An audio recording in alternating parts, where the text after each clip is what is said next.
सांख्यिकी चैप्टर हम लोग कौन पढ़ेंगे? सांख्यिकी, है ना? सांख्यिकी STATI है ना? TICS ना? स्टैटिक्स, इसको इंग्लिश में क्या बोले?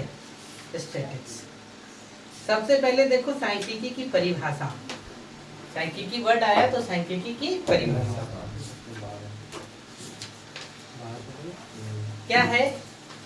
इसकी परिभाषा हम लोग पढ़ेंगे। सूचनाएं उपलब्ध, तो सूचना उपलब्ध करने से संबंधित अध्ययन, सूचनाएं उपलब्ध करने से संबंधित अध्ययन, गणित की एक शाखा, गणित की क्या है? शाखा में किया जाता है, में किया जाता है।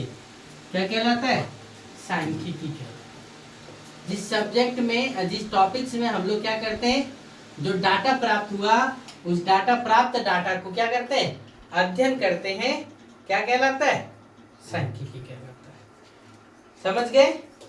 इसमें हम लोग देखो सबसे पहला वर्ड जो हम लोग पढ़ेंगे, डाटा, DATA।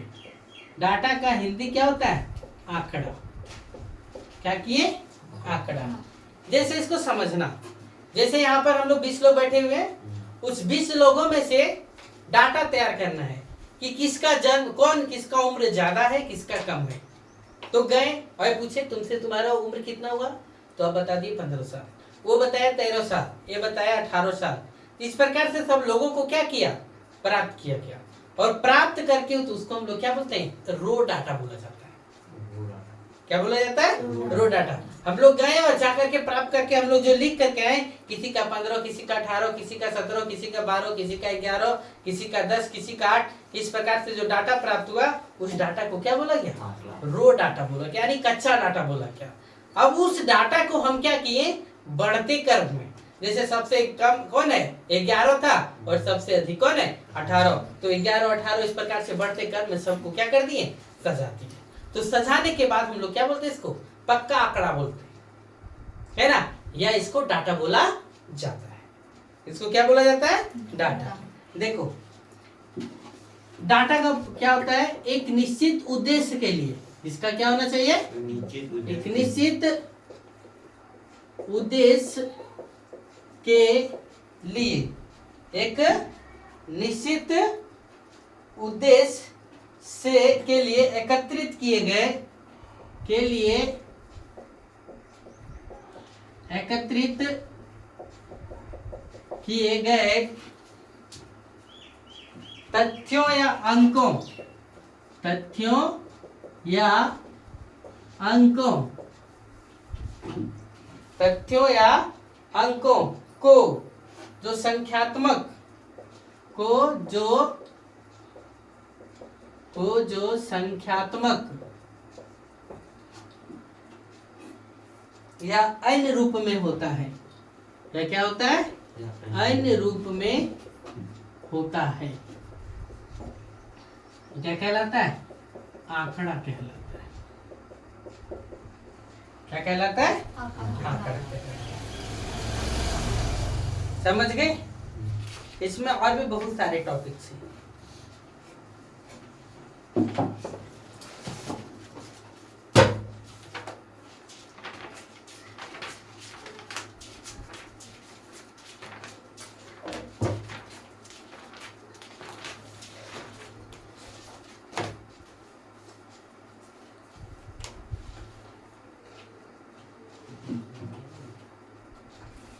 इन आंकड़ों को यहाँ पे देखो, प्रबंधन, एक टॉपिक्स क्या लिखे? प्रबंधन, यानी मैनेजमेंट। मैनेजमेंट मतलब क्या? हम बोले ना कि सबको आरोही चाहे अवरोही, यानी घटते क्रम में चाहे क्या? बढ़ते क्रम में। जब इन आंकड़ों को, जब क्या? इन आंकड़ों को एक क्रमबद्ध, एक क्या क्रमबद्ध रूप से, क्रमबद्ध रूप से संगठित करना, क्रमबद्ध रूप से क्या करना, संगठित करना, और प्राप्त सूचनाओं की व्याख्या करना, जो भी सूचना प्राप्त की है उसकी क्या करना, व्याख्या करना, है ना, ही आंकड़ों का प्रबंधन कहलाता है। इसका आंकड़ों का क्या कहलाता है, प्रबंधन कहलाता है। समझ गए। इसी में एक टॉपिक हम लोग पढ़ेंगे मिलान चिन्ह। कौन सा, मिलान चिन्ह पढ़े हैं क्लास 8 में। इसकी परिभाषा ना लिख करके बता दिए देते हैं कि कैसे किसको मिलान चिन्ह में क्या बोलते हैं। जैसे देखो, एक रहा, किसी की बारंबारता कितना बार रहा, यानी बारंबारता मतलब जो संख्या जितनी बार प्रयोग हुआ वो उसकी बारंबारता कहलाता है। तो किसी की संख्या का एक बार हुआ तो इसका मिलान चिन्ह के लिए हम लोग क्या करेंगे, एक लाइन खींचेंगे। यदि 2 बार हुआ तो कितनी बार, 2 लाइन। 3 बार हुआ तो कितना लाइन, 3 लाइन। 4 बार हुआ तो कितना, 4 लाइन। समझ गए। 5 बार हुआ तो 4 लाइन खींच करके क्या कर दिया जाता है, कट मार दिया जाता है। 6 लाइन हो तो कितना, 5 और 1 6। समझ रहे। 7 हो तो 1 2 3 4 5 और 2। 7 और 8 होगा तो 1 2 3 4 5 और 3। इस प्रकार से खींच देते हैं कि नहीं। 9 हो तो 5 खींच करके और 1 2 3 4। और 10 हो तो 1 2 3 4 5 1 2 3 4 5। ये लोग का क्या है, मिलान चिन्ह होता है। बारंबारता एक टॉपिक है। दूसरा मान रखता है जो तो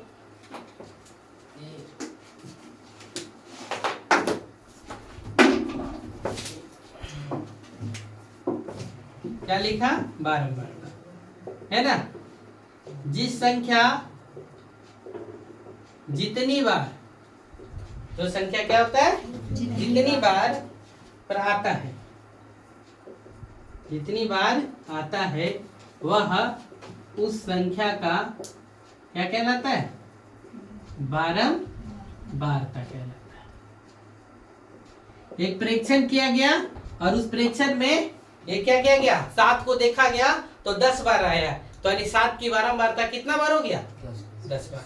8 5 बार आया है तो पूछा जाएगा कि 8 की बारंबारता कितना बार है, 5 बार हो जाएगा। समझ गए क्या। तो ये इस प्रकार से हो गया।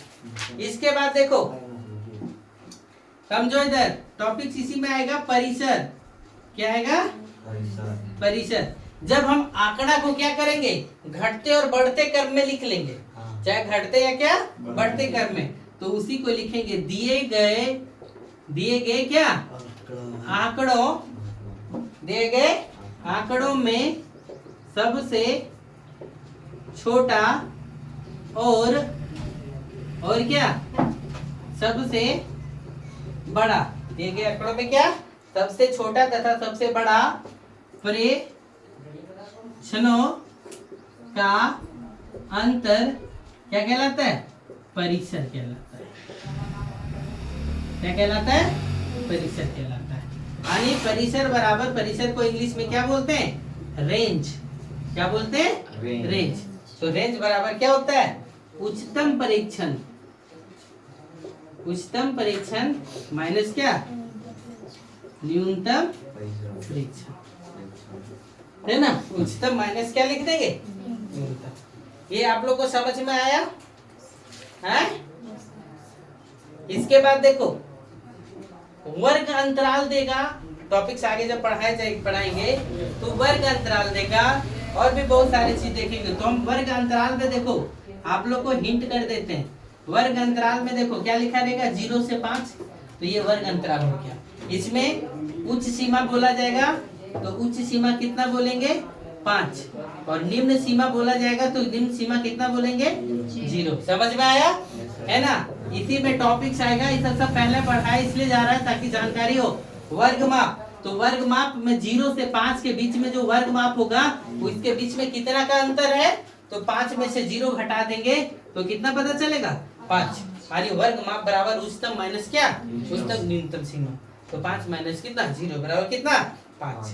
ये पता चल गया। इतना टॉपिक से सब समझ में आ रहा है ना। इसी बीच यदि पूछ दे आपसे ऑब्जेक्टिव क्वेश्चन से बता रहे हैं, ध्यान से देखो। वर्ग चिन्ह बोले तो वर्ग चिन्ह बराबर उच्चतम सीमा प्लस क्या न्यूनतम सीमा बटे कितना 2। कितना होगा वर्ग चिन्ह बराबर उच्चतम सीमा प्लस क्या न्यूनतम सीमा बटे कितना 2 होगा। क्लियर है ना। वर्ग चिन्ह को इंग्लिश में क्या बोला जाता है क्लास मार्क्स। ये सब क्या था पहले का डाटा को हम लोग क्या किए थोड़ा सा जान लिए। चलो इतना नोट करो फिर आगे बताते हैं।